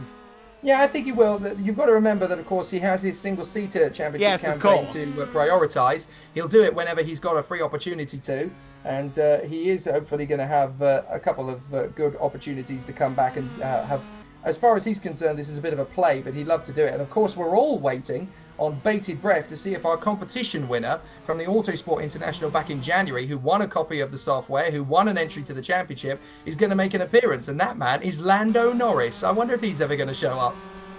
I wonder, yes. I wonder to see if he is. I mean, I remember looking at that back then when the competition was happening. Whoever gets the fastest lap of the session gets himself their, you know, slot in the SoBEC series, and I was really interested to see who would get it indeed. I'm like, oh, well, Lando Norris is going to be in it. Wonderful. And, well, I wonder if he is. I wonder if he is. We'll see. I mean, I'm trying to look back on the Facebook page, actually, to see when that was. Well, that was back in, that was all the way back at the Autosport show back in January, so quite a long time ago now. Well, I'll be doing a lot of scrolling then, won't I? You could be there, yeah, you could be going back quite a few weeks for that one. Anyway, there's a couple of drivers that I wanted to mention and talk about, having had the first round of the official championship at the yes, hang on a minute. Yeah, I've just seen. I went back. Obviously, he had other commitments, Lando Norris, which is why he actually gave his entry to Brandon Williams, though I think he's going to try and do a couple of guest rounds. Oh, I see, though. That's why Brandon Williams has been around. Oh, fair enough. Well, that's a real shame that he won't be doing it, but very sporting. Because he was second fastest. Yeah, very sporting of him to give it to somebody else, which is quite nice. Now, let's have a look at the times currently in the practice session here at Whilton Mill. We've got Ben Hamlet, Alex Everett, Dexter Patterson, all in the top three, covered by less than a tenth of a second. George Wright, then Matthew Higgins and Brandon Williams, the man who we just mentioned, who Lando Norris gave his entry to pre-season, which is very kind of him indeed. Very sporting. Matthew Higgins has just come up to 4th place now, so he's only 0.15 off pole position. George Wright 5th, Brandon Williams in 6th, from Malcolm Smith, Jamie Jenkins, James Lowther in 9th position, who of course is currently the championship leader in junior Rotax, tied with Guy Cunnington. And then Will Chadwick, who's just gone for a bit of a spin there on the exit of Oblivion actually, 10th position. Then Lucas Gross, who's just been pipped actually in that particular lap of the practice. Aaron Walker's gone up to 11th place. Then Lucas Gross, Cole Kilner, Lucas Ellingham, Declan Russell, JP Sleater, Luca Benest and Adam Farmer. And then we have basically all of those 18 drivers who will be battling away for those positions. Yeah, indeed. And, you know, this is what I'm talking about, Jake. When we see the likes of James Lowther, who, as you say, leading the Junior Rotax Championship, this is what we see. You know, people from all walks of karting series coming in and having to go at the X30s, which is a completely different type of kart to the Rotaxes. You know, it just goes to show that you can come from anywhere to have a go in SoBEC, you know, with it being eSports. You know, literally, it doesn't matter who you are, what kart you drive, where you're from. If you want to have a go, you can have a go. Absolutely. You know, it's not restricted to drivers who race in a particular category. If you are of age, then you can compete. It's as simple as that. And this is not just a professional sim racing championship that karters can take part in. If you can't quite put a budget together to go karting, but you can put a budget together to do this, then you can do this. It's perfectly fine and able for you to do it. It's not restricted just to racing drivers. Compared to an actual karting season as well, it's a bargain when you think about it. I mean, an actual karting season for a driver, well, I don't know. I mean, what would an actual kart race? I mean, even for someone in a junior category, you're like Army Cadet. You imagine it's going to be about £9,000 a season, isn't it? So £400 for a whole season of this. Yeah, very much depends who you speak to, because I know quite a few people who can say you can do the Super 1 British Championship for 5 figures. There are others who can tell you you'll do it for 6. So it very much depends on who you speak to and which team you run in, of course. But that's a very different debate for a very different time. Although people who are long-term subscribers to the TDI Media channel have heard that debate forever and a day, of course. So there's going to be some great interest in this particular championship for those who can't quite put together a Super 1 budget. But the Super 1 budgets are coming down, of course. And we have seen that really spool into the first round of the championship. We had 9 classes in attendance and over 300 drivers at the first Super 1 round 3 weeks ago at PF International itself. Here tonight, okay, the numbers are not quite as big as that for the virtual championship, but it's a good setup for people to get into the main event. Yeah, indeed. And, well, I'm waiting to see how many more, if any more, we get, because, you know, if you can get that many in Super 1, you know, £400 for a whole season, and you get as much fuel and tyres as you like. You know, it's not like they actually exist, the fuel and tyres. You can just use as many as you like. You're not having to pay for a new set of tyres every round, not having to pay for engine rebuilds. Literally, it's all there, ready and waiting for you. Just get in the kart and drive, and it's £400 for a whole season. It's comparatively, it is a bargain if you want to go for a season race. And of course, in the junior category and the cadet category, you know, in the cadet category, you get the Super 1 season paid for. In the junior category and senior categories, you get actual test drives.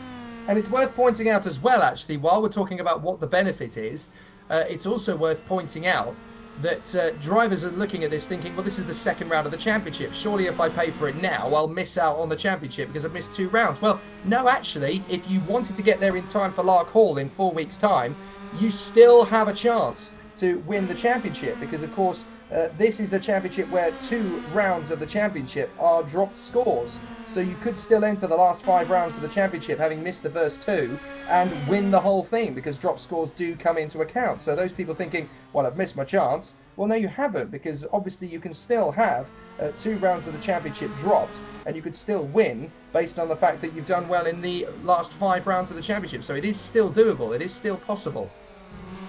Entirely possible, yes. And that's what's so great about drop scores. It keeps things interesting. You never know what's going to happen. And, well, if you don't have as good a round, it might not even count in the end. So that's why drop scores are great. They give people chances that they otherwise might not have. Well, as a purist, I've always found the junior and senior championships just that little bit more intense to watch than the cadet rounds. But that, of course, is very easy to explain because the cadet karts, they're no less better talented drivers, other than the fact, of course, their experience and their age.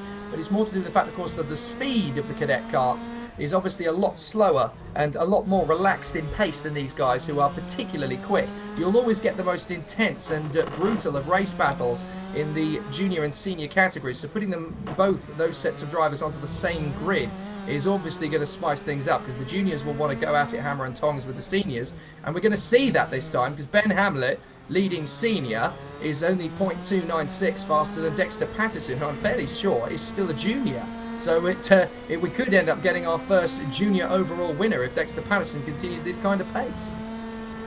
Absolutely, and you know, as you rightly say, the racing always more intense in the junior senior categories because you know you go down the likes of Bambino karts and iArmy cadets and Rotax Minimaxes. They are slower karts, and you know, obviously the racing's faster and more packed and intense in the you know, the X30 seniors, OK seniors, Rotax 177s. Then you go up to the likes of the gearbox classes, which are 250 nationals and KZ2s. You know, these are like the proper high-end, you know, shifter karts as well. They're even faster still, but the faster you get, the more intense the racing is, and it lends itself to more intense racing with it being faster karts.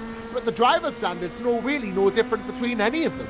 Wow, you've been brushing up big style. We've got to get you to Europe, Josh Anderson. I've got UK kart open, that's where I'm getting it from. You do quite well in Europe, though, with all that knowledge you already learned. I think we've got to get a phone call to RGMMC at this rate. Anyway. Never mind that, get a phone call to Sky Sports. There's always that as well. Anyway, the battle between Ben Hamlet, Dexter Patterson, and Alex Everett, still only about 0.3 of a second or so in it. And that's going to make things particularly interesting coming into qualifying because they're not going to have as much time. They're not going to have as much space around the circuit. It's a busier grid than we saw for the cadets as well. There are 15 cadets out. There's 18 X30s out there this time. So getting a clear lap in is going to be very tricky.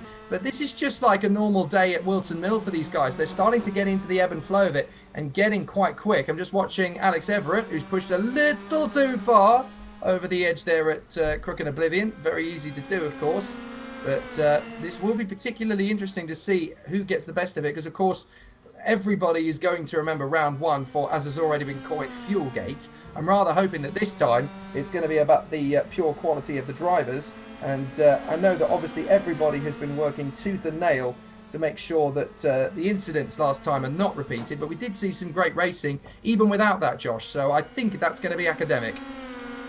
Yeah, even without that, you know, we saw some great racing and, well, obviously everyone will hopefully put a bit more fuel in this time and they won't run out and they'll manage to get to the end and we'll see some fantastic racing throughout the 15 laps we're going to have here at Whilton Mill.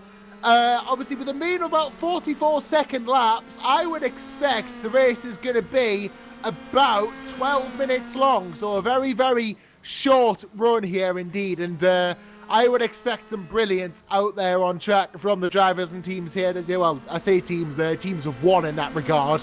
But, going to be an interesting race this year. Well, what's interesting about here tonight is that, of course, the weather systems for Whilton Mill match exactly the real weather systems in real life. All of the weather systems in R Factor 2 match that of real life. So the weather that's currently being demonstrated here is exactly the same as what is actually at Whilton Mill at this moment. But what's even more entertaining from that is that drivers are actually not going to get a massive amount of benefit running around in the dry here tonight, because of course this weekend at Whilton Mill is predicted to be ridiculously heavy rain throughout the weekend, so they're going to get a lot of dry running here tonight, which is absolutely fine. But this weekend they're going to need to pack an awful lot of wetsuits and wet tyres. I don't think these drivers are going to need tyres on the karts. They're going to need oars if it's going to be that wet. Going to get the canoes more like. Yeah, it's going to be the British Super 1 Canoe Championship. Oh, blimey, you really do know Whilton Mill. It does get very canoe-esque, I'll tell you. That's one of the things we love about it, though. It is a fantastic circuit. It throws up all sorts of great activity. And to be fair, when I went there earlier on this year for the first round of the Birrell Art UK Championship, we got snowed in at Whilton Mill. And that was pretty impressive as well, because there were parts of the circuit that only had a slight dusting, and there were other parts that were a good 2 inches deep. It's one of those amazing circuits, Whilton Mill, with so many elevation changes and peaks and troughs. It's a very physical circuit. Not many people give it that credence from looking at it on television. They look at it as a very flat circuit. It's not. It's actually quite dynamic, and you can't really say that a karting circuit in Great Britain could be compared to the Nürburgring, but if there was one, I suppose the Whilton Mill would be very close to it. I see where you're coming from with that, and it's going to be interesting to see how they tackle this roller coaster of track in the qualifying session, which is just coming up now, of course. Drivers finishing the last couple of practice laps. They are going to get into the qualifying and race sessions here in the Junior and Senior X30 Championships here in the Super 1 British eSports Championship. Championships. It's a good word, actually, championship. Yeah, I'm going to get used to saying that through this championship. Well, it's a fantastic circuit with so many incredible circuit corner names that resonate with all of the British drivers at karting level. You start on that flying start-finish straight. You quickly go through that flick. Plenty of curb on the left-hander through Oblivion. Then you have to brake just the tiniest bit, but carry plenty of speed through Crook, plenty of exit curb as well. Then you come up through Fine Lady, flat on the throttle, up Manuel's Bank, up in towards Christmas Corner. Everybody loves this particular corner. It's a real challenge for the drivers. You come out of the right-hander, a quick left flick, up towards Inkermans. You drop down through the right-hander, and then up towards Ashby, that tight right-hand hairpin.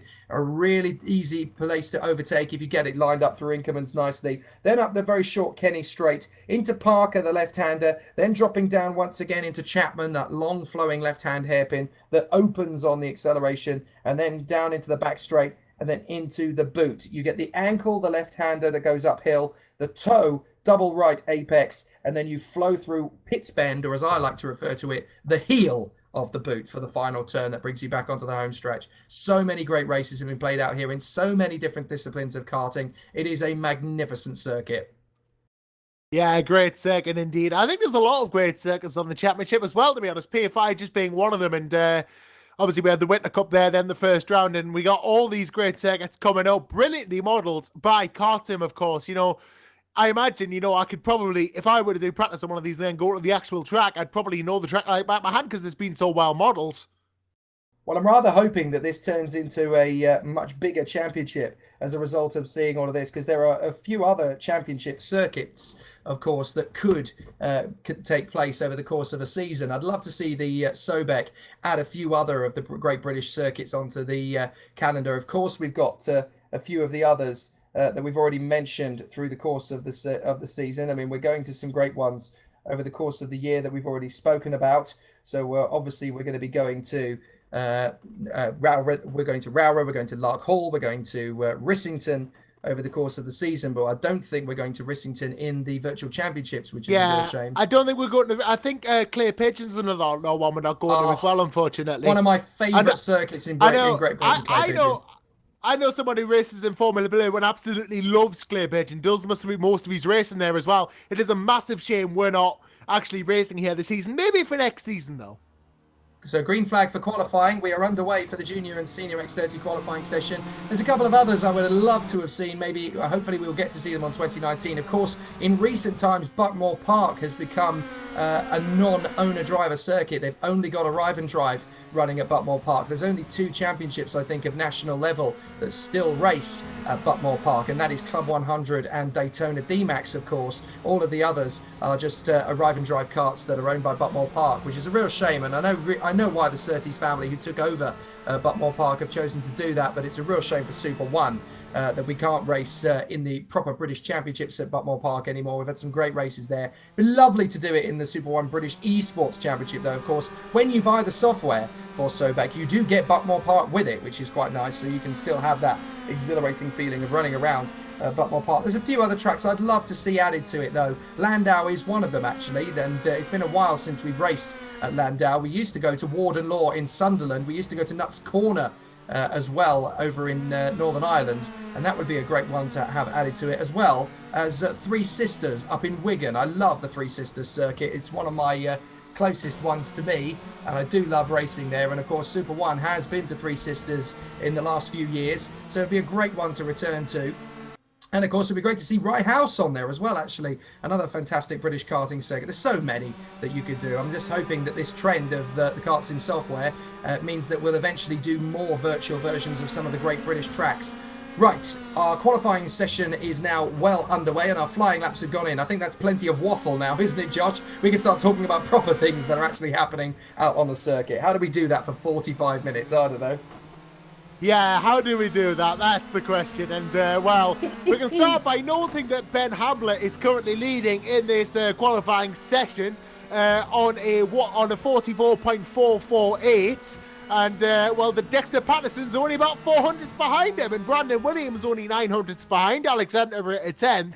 So these top 4 within a 10th of each other, this is pretty close, and there's still 5 minutes left. And they're not going to have an awful lot of time to get those flying laps in. So really interesting to see how these 5 are going to shuffle around. Everett goes into second place to the tune of 0.015 deficit, splitting Hamlet and Patterson very close in together. Less than a 1/10 of a second now covers the top 4. Hamlet, Everett, Patterson and Williams very close indeed. Chadwick is there in 5th position. Oh, and there's been a shunt up the way towards Inkermans. There's a couple of karts that have gone in together there. So that's ruined several qualifying sessions, I think. That's a real shame. And I think one of those is Dexter Patterson. Dexter Patterson's one of them. Yeah, interesting. And someone being told they need to fix their internet, unfortunately, in all this as well. I'm looking through, seeing if anyone's ping is too high. It may have been Look of an Est who's just left the server. And yeah, that would, yep, he's just been kicked as he needed to fix his internet. That's why. It's a real difficulty, and of course, one of the best things you learn about sim racing the first time you go about it is, and this is a tip for anybody who does virtual online racing, never ever rely on the Wi-Fi connection. If you have a Wi-Fi router, buy an Ethernet cable. Doesn't matter how far away from it the router it is, just get a decent Ethernet cable. You can get ones from 1 meter up to 15 meters, I think.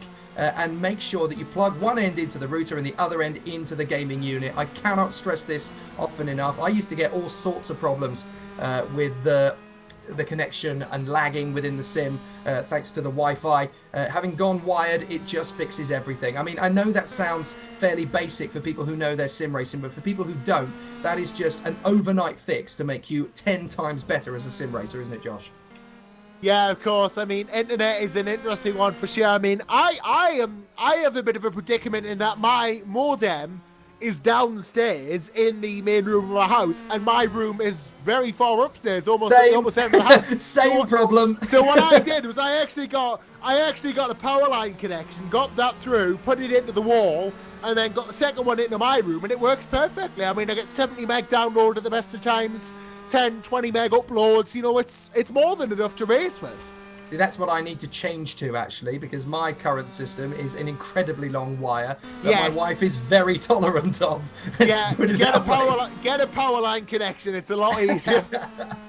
Oh dear, what our wives go through. Anyway, Ben Hamlet currently 0.438 in front of Everett and 0.439 in front of Higgins. That is how tight it is for second position. Oh, and by the way, 0.445 in front of Dexter Patterson. And 0.461 in front of Williams. Yeah, how much is that? But between the two of them, that's less than 1/10 of a second, covering second through fifth. That's amazing.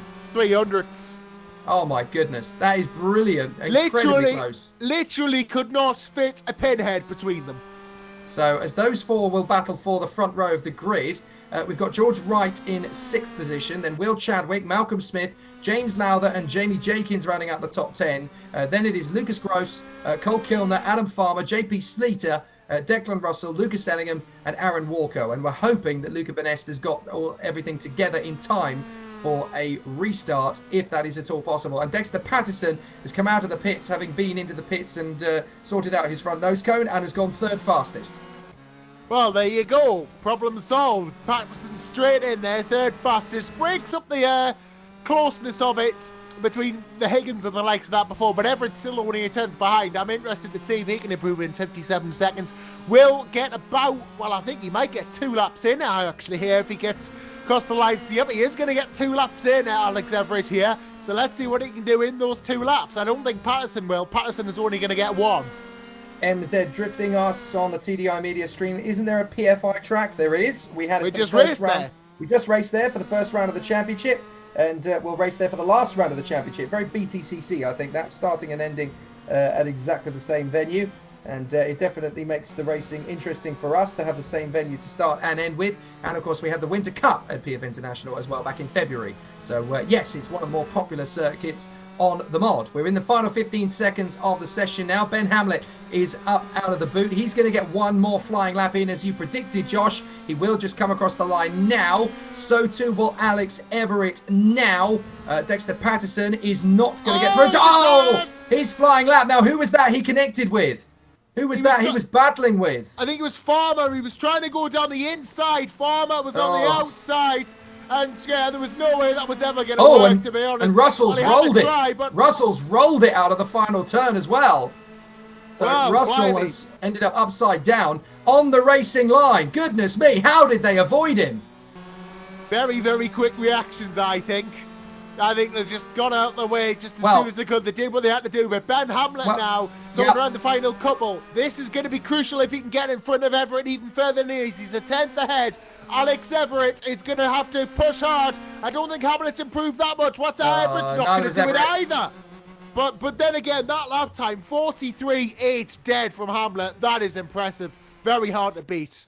That really is impressive. 3rd position for Dexter Patterson and Brandon Williams in 4th position. Elias Sapainen on the stream says, just send it, Dexter. Wasn't it Danny Ricciardo the other day who licked the stamp and sent it to China? I'm fairly sure. Anyway, Hamlet, Everett, Patterson and Williams. Matthew Higgins in 5th from George Wright. Malcolm Smith, Will Chadwick, James Lowther and Jamie Jenkins in the top 10. And all of them covered by 1.3 seconds. Then it is Russell, Gross, Kilner, Farmer, Walker, Sleater and Lucas Ellingham in 17th position. You don't say that very often about Lucas Ellingham. And the gap between them all is 3.2 seconds. Very close stuff as we head to the race.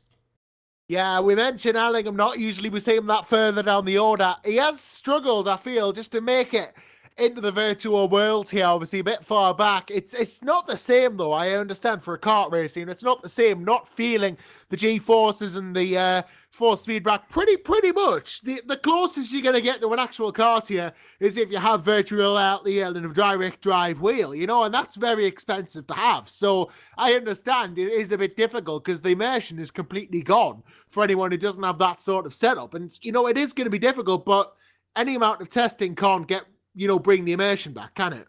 That's very true. Oh, Blanca's written on the stream watching TDI Media. I think Verstappen was the one who truly sent it into the side of Vettel. Oh, we're going to go on to F1 if we're not careful. We're still focusing very much on the Super 1 British eSports Championship. That's a debate for another time. If you want to have that kind of debate, I can recommend the Pitboard podcast, which is taking place after this at 8:30. through our friends at Downforce UK, who are very closely linked to Super One and the British eSports Championships, of course. So we will talk about that. Christopher Lullam asks a very important question, though. When does the race start? Josh, in a matter of minutes. Yeah, it is going to start in a matter of minutes. And this is literally just the warm down time. The drivers are going to be getting ready for the race, and we'll have the standing start for the race as well. Got a bit confused, actually. I've been doing too much research. That's what it is. That's why I thought it was a rolling in the Cadets when it's a standing. But, you know, we are going to have a standing start in the race, and it's only a couple of minutes away, really, if that. So we're going to see the likes of Hamlet, Everett, Patterson, Williams all fight for the best start possible in these X30 karts for the junior-senior combined round of the Super One British eSports Championship at Whilton Mill. Yes, here in SoBEC, of course, and all the other rounds of the championship. Normally in Super One British Karting, as everybody knows who watches it regularly, it's rolling starts for every class, except, of course, for the Honda Cadets, who do have a standing start. In the virtual championship, it is a standing start because the reason, of course, that we do rolling starts in Super One British Karting is for safety reasons. The only class that says, it's okay, we'll do standing start is Honda Cadet. All of the others go for rolling starts on the grounds of safety. Well, safety is not something that really comes into it in terms of the online championship, of course, because it's all virtual. But what it does mean is that we're going to have an amazing draw down to the first corner in 15 seconds' time. The lights will go out, and it'll be Hamlet, Everett, Patterson, Williams, Higgins, Wright, Smith, and Chadwick on the way down the straight. Only Cole Kilner now to get himself onto the starting grid, which he does now. He has done so. So now let's get ourselves ready for the... Patterson, Williams, Higgins and Wright in the top six. We're racing and it's a good start from Patterson. He's going to try and sprint past both of these guys at the front. Hamlet's going to get held up. Everett gets the best start and goes into Crook and Oblivion. No problem at all as he makes his way up the hill, and it's a clean start further back. Looks as though everybody's got just about got a clean getaway. And then in the mid-pack, we've got 2-3 carts gone into Christmas. Yeah, James Lowther, one of them is gone as well. Adam Farmer, Declan Russell all getting old. Oh, bit of contact there between Russell and Farmer. And Russell's lost his front bumper. So that's a penalty for him. Going up the order, Kilner's lost the front bumper. That's a penalty there. Slater loses the front bumper going further up Farmer's the order gone as off. well. Farmer's gone off on the way to Ashby.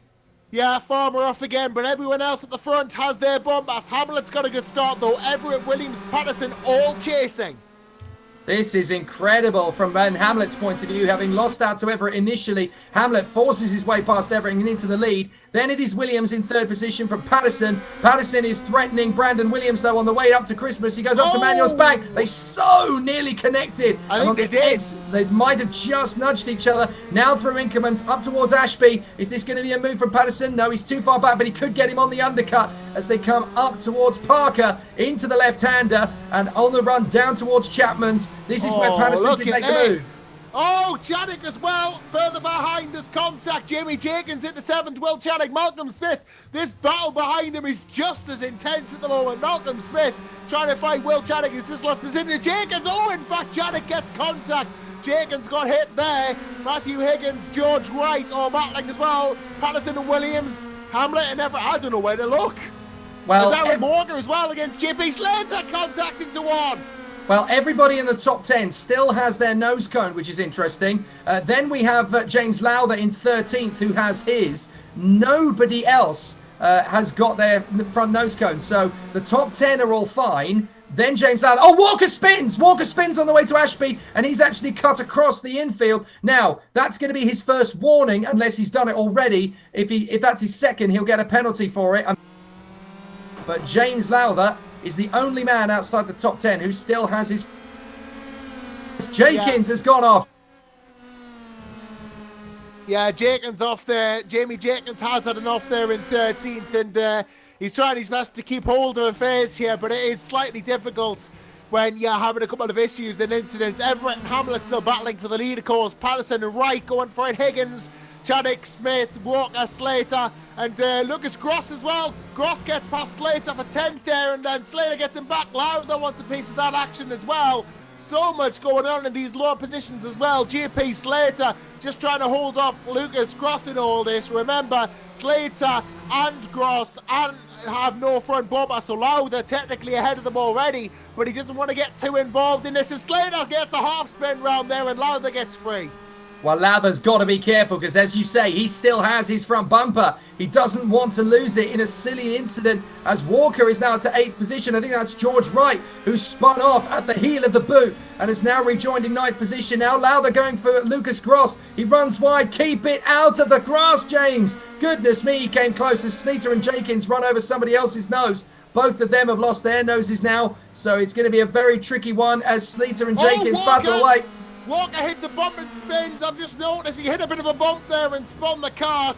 Well done. Well done on the recovery.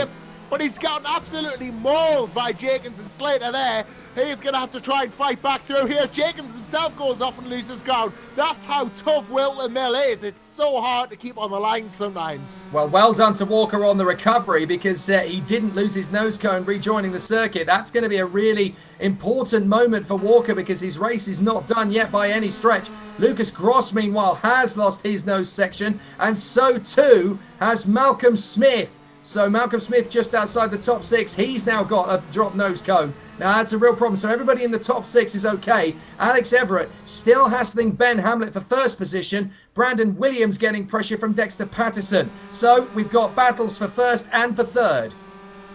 Yeah, Williams and Patterson, Hamlet and Everett all going at it, and well, the battles behind aren't quite as close, but they are still interesting battles, especially Walker and Slater. They're going at it absolutely hammer and tongs here. And Adam Farmer starting to get involved too. I'm just keeping an eye on Dexter Patterson though, because this battle between him and Williams is interesting. He's not really pushing that hard yet, but he will be near the end of the race. I can guarantee you that. Well, Kilner is in the pits, so I assume he's been given a drive-through penalty, or a stop and go at least. Alex Everett is now half a second back from Hamlet, so Hamlet is trying his best to extend the gap. But both of these guys have been pushing, Kilner's out of the race. Both of these guys have been pushing a little bit too far over the track limits for my liking, so they need to be very careful about how far they go. The final turn, there isn't really a massive difference in. Now Higgins is in the pits! Higgins is in the pits! This might be a drive-through of some description. Higgins is coming through indeed, yes. And yeah, into the pit area, and is he going to stop? He is going to stop, yes. I think this might be a stop going. He's coming, he's changing tyres. Wow, that's very interesting. Has he overcooked his set of tyres? Or is he putting more fuel in? I would have thought they would have lasted 7 laps, but maybe going for tyres at the same time. But maybe he underfueled and he's just trying to get to the end. Yes, this could be interesting. We'll have to keep an eye on Higgins throughout the rest of this race. Well, we did say that we were hoping against... Oh, Chadwick's gone off. Chadwick's dropped it on the exit of Ashby on the run to Parker. Oh, Chadwick has dropped it into the marshal's post. He has, yes, and he doesn't seem to be reversing either, and that is not a good place to have lost it. Oh, he has to actually bump the cart forward. Do these things even have reverse gears? No, they don't. Obviously, they're X30 carts, so there's no reverse. He had to bump it forwards to get it going again, that's why. Well, how has he still got his nose cone? That's the incredible thing. He was obviously very delicate when he went in, so he's still got his nose cone. Yeah, indeed, and yeah, he slowed it down significantly. Oh, it was a big impact as well. How he still got it is beyond us, but that in real life I think would be a dropped fairing. So now we've got Patterson breathing down the neck of Brandon Williams again. Everett, meanwhile, has caught right up to Hamlet. We are about to go into the 10th lap, 6 to go, and this is going to be so close between these two. Again. Higgins is in again, maybe trying to save a penalty that he couldn't save before. I think that's exactly what it is. Go and do tyres. He can't do tyres on a stop go. I think he thought he could, but you can't.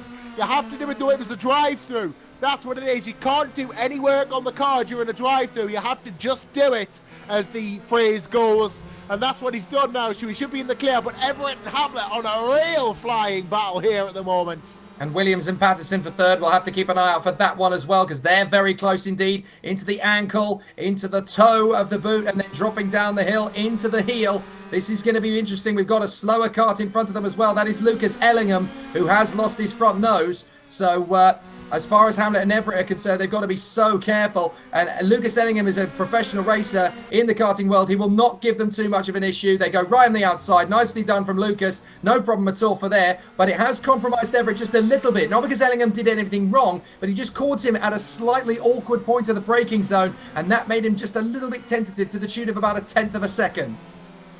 Yeah, about a 1/10 of a second in it there, and that's hurt him a little bit. But yeah, Everett really pushing harder at the end of the race as I thought he might do. Oh, and, contact Alex into first corner. Sorry, Sleater and Russell came together there. Russell going sideways, and somehow Chadwick knitting the eye of the needle through Crook and Oblivion to get out of the way and move up a position to 13th. But that was a bit of a nasty one, and that could have ended at least 2 drivers' races. It could have, yeah, that's why you got to be careful. These karts are quite delicate. You think you can have a bit more argy-bargy and racing room. You can't. They are just as delicate as the real-life counterparts, and that's something you really have to get used to. As Higgins is in again, this has not been his race. Something going wrong, maybe can't serve the penalty or some description. Oh, and he's lost his front bumper as he goes through the pits. In fact, he's come in and yet he's changing tyres again for some reason. Well, we're going to have to, he's out, in fact, he's out. We're going to have to ask him what's going on there, but he's out of the race. Oh my word, Hamlet so close to the wall on the exit at the heel of the boot there. And that is about as close as you can get without binning it. He's got to be so careful, Ben Hamlet. He knows, though, that Alex Everett is breathing down his neck and giving him so much hassle right now. This battle between the two of them is going to be very close indeed. But, of course, this is the man, Ben Hamlet, who was leading at PF International 3 weeks ago. He wanted the win. He had it in his pocket to a certain extent. And the car just slowed to a crawl out of the second hairpin. I don't know what's going on with Higgins. He's back in. We'll have to see what's going on here and maybe inquire after the race. But yeah, Lucas Ellingham seen to the back, lost his front bumper. A lot of the karts at the back don't have those front bumpers. So that'll be penalties there, but I doubt it'll affect much as we go on to lap 14 and 15. 2 to go, and it's Everett versus Hamlet for the lead. If Everett's smart, he'll line up Hamlet, make him do all the work, and then try and make a move into the boot. Too, with Russell and Chadwick who are battling. Yep, that is Russell and Chadwick. Hamlet and Everett are going to work very hard indeed here to try not to get into the battle. Jenkins has made the move on Sleater up the road in front of them. Now this could get very spicy because we've got 2 or 3 of them battling the position right in front of Hamlet. Hamlet's been caught out. Hamlet's lost his front nose cone. They tripped over him. Everett's going to take the victory.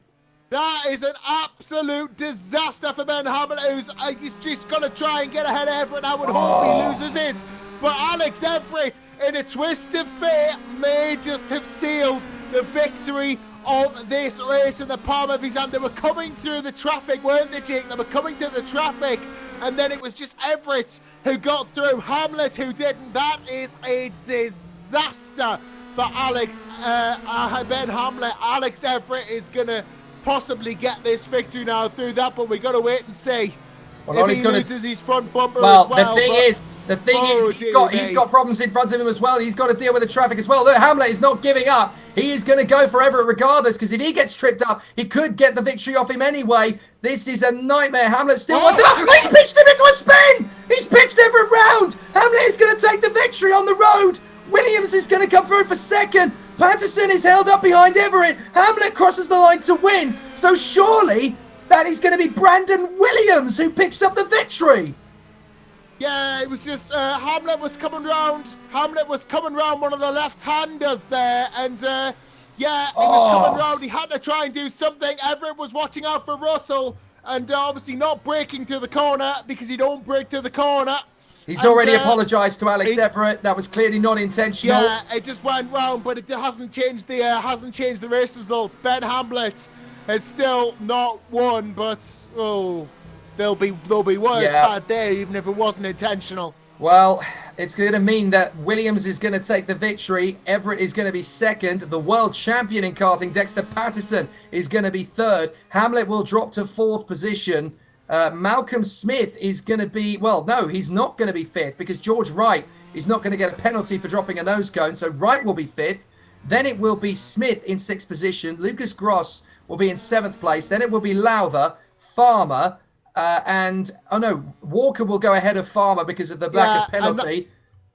Russell and Sleater will both get one. Will Chadwick, I think, still held onto his front wing through all of that. Somehow, I'm not entirely sure how, but he did manage to hang on to it. So Ben Hamlet will cross the line first, of course, but he will be demoted to 4th position. What a shame. So it's going to be Brandon Williams who takes the victory. I'm sure Lando Norris will be delighted with that.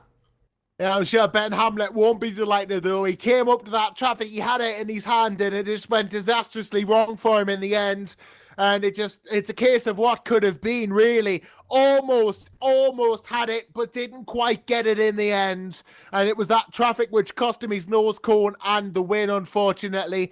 And yeah, Everett not happy as well. And yeah, about the incident with Ben Hamlet there as well.